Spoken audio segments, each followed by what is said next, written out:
such nectar, because in such a situation as Guru Kripa and Yasodananda Swami and the Namhata, they were serving Prabhupada, they were serving Krishna Balaram in separation. And when you're in a position of serving in separation, the heart is very affected. So when they would come in, that rendering from Bhanubhata was so direct from very deep within the heart. You could see when he was trying to explain, or actually it wasn't explaining, it was describing the experiences that he had in collecting that money. And yes, it was poetry in motion.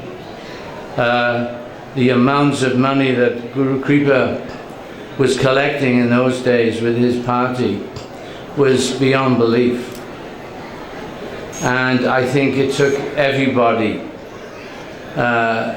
in the whole of ISKCON by surprise. They were thinking, I've got to raise my game now. So it wasn't only just the fact that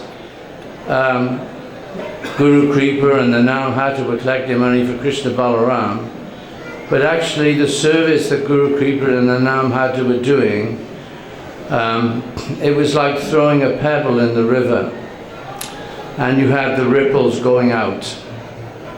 So all of a sudden, right throughout ISKCON, there was this reverberation of wanting to up the ante and to do a lot more. So you can imagine these devotees, with all that mercy that Prabhupada was raining in on them, when they would come back to Vrindavan, I cannot describe the ecstaticness, the feelings and the emotion of the kirtans that we'd have. And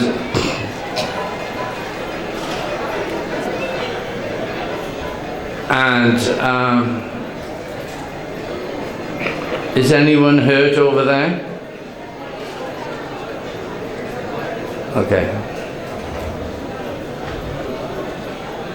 Those experiences of those kirtans that we'd have, because we were here building the temple, and also to build a temple in Vrindavan for their lordships, Krishna Balaram, was no ordinary thing. So we also had an enthusiasm, utsahan nischaya deyat, that determination and that enthusiasm, but also patience, because Vrindavan is like working under a huge microscope. Many, many things happen in Vrindavan when you're working in Vrindavan, as we've all experienced. And I remember as a brahmachari, I thought, I'm going to be smart. You know, this is the smart thinking in those days. Let me not eat so much, but there were so many varieties of mangoes. There was, in this particular season, they were so plentiful. There were mango pips strewn everywhere, all over the roads, pavements. There was a big yield of mangoes. So I thought, I'll take 2 mangoes in the morning, and I'll have 3 mangoes for lunch, and then nothing else. I was just eating mangoes. And then after about a week, I had the most incredible reaction from thinking that I was being smart. And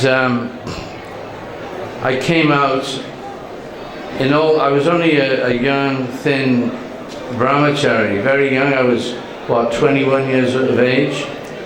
And all of a sudden my whole body had boils all over it. And I'm not talking little tiny boils, I'm talking craters You know, like when the boil eventually burst, it left a big hole in the leg, the arm, the body, wherever it was.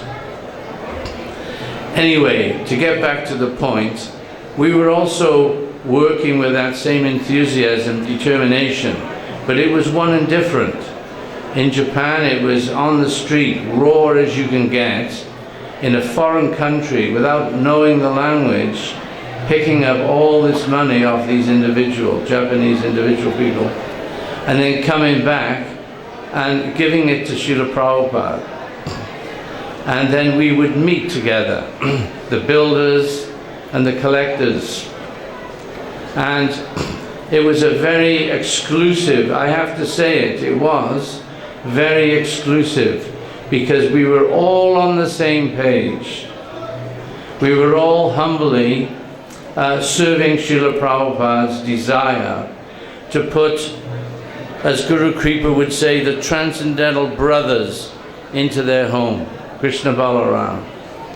So those kirtans were so ecstatic. We used to go on for hours and hours, didn't we?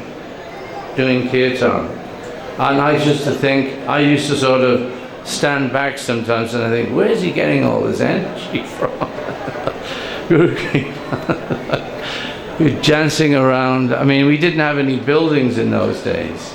So we would be dancing around the sand chips, the stone chips, the piles of sand. And I remember I became very inspired. Actually, both of us, do you remember? We became so inspired at the way Guru Kripa and Yasodhanandan used to learn slokas. They knew hundreds of slokas, so we liked that, didn't we?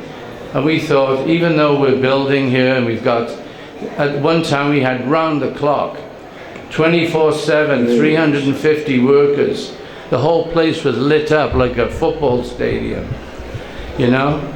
And like I was saying the other day, we religiously broke off every lunchtime to have an hour Bhagavad Gita class. So we got inspired by the sloka learning. And we thought, we want to learn slokas also. So whenever we could in the evening, when there was moments, minutes, maybe half an hour here, half an hour there, we'd get out our sloka books and we would learn Bhagavad Gita, Srimad Bhagavatam, Chaitanya Charitamrita, and we would pride ourselves in giving class. We used to take it in turns, even if there was 2 people, 3 people, 5 people, we would always have class. So we got to wrap it up. I'm getting wrap-up messages. So Hare Krishna. Thank you to everybody.